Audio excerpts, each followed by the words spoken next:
तुमचाही मुलगा उलटं बोलतो, ऐकत नाही, सतत मोबाईल, सतत टीव्ही हवा असतो आणि कधीतरी असा गोंधळल्यासारखा सुद्धा वागतोय. काहीतरी विचित्रपणा जाणवतो.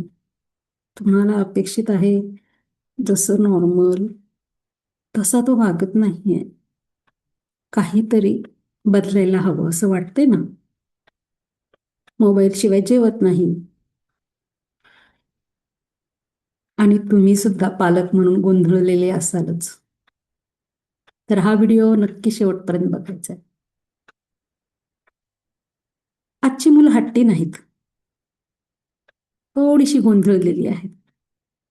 त्यांच्यासमोर मीडिया आलेला आहे. मीडिया नावाचं जालिम अस्त्र त्यांच्यासमोर आहे आणि त्याच्यामुळं बरेचसे पालक हतबल झालेले आहेत.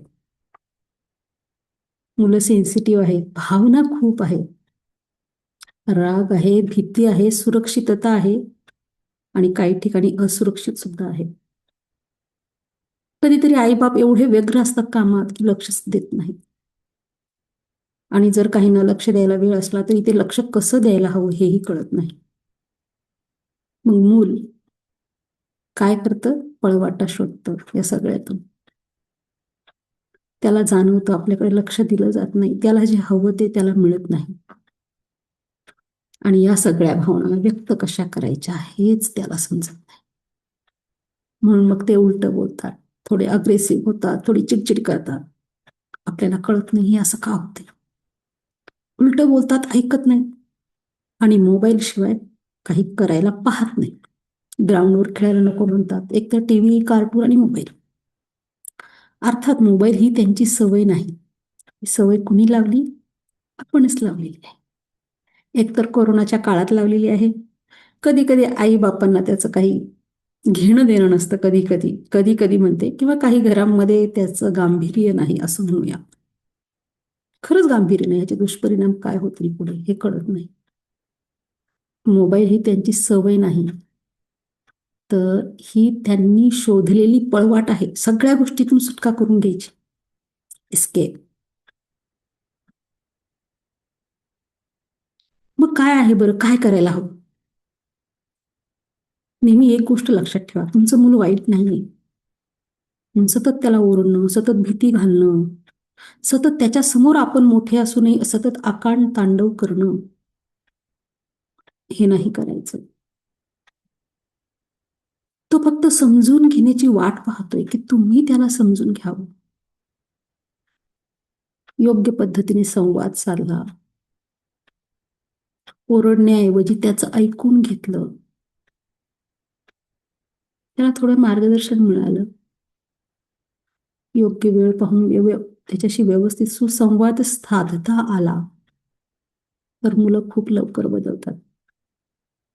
मी अनेक पालकांबरोबर काम करताना हे बदल पाहिलेले आहेत.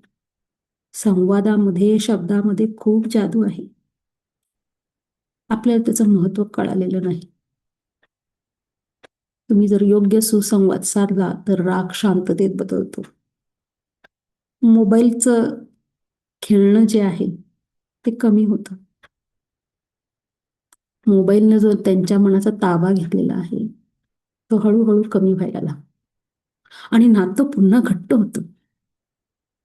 जर तुम्हालाही तुमच्या मुलाला समजून घ्यायचं असेल, त्याचा गोंधळ दूर करायचा असेल आणि पालक आणि मुलाचं नातं सुंदर करायचं असेल, तर माझ्या पॅरेंट चाइल्ड काउन्सिलिंग गायडन्स सेशनसाठी खाली दिलेल्या नंबरवर नक्की मला संपर्क करा. आणि हा व्हिडिओ तुम्हाला उपयोगी वाटत असेल तर लाईक करा, शेअर करा आणि हो, सबस्क्राईब करा. कारण अशाच काहीतरी वेगळ्या माहितीसाठी हे चॅनल तुमच्यासाठी आहे. तर लक्षात ठेवा, मुलं बदलायची नसतात, त्यांना समजून घ्यायचं असतं. Thank you for watching this channel. मी आहे लाईफ कोच यशस्वी पुष्पा आणि मी एक काउन्सिलर, एक healer, manifestation coach, law of attraction आणि NLP प्रॅक्टिशनर आहे. तर तुमची समस्या जी काही असेल नक्की शेअर करा, त्यातून मार्ग नक्कीच निघतो. Thank you for watching this channel.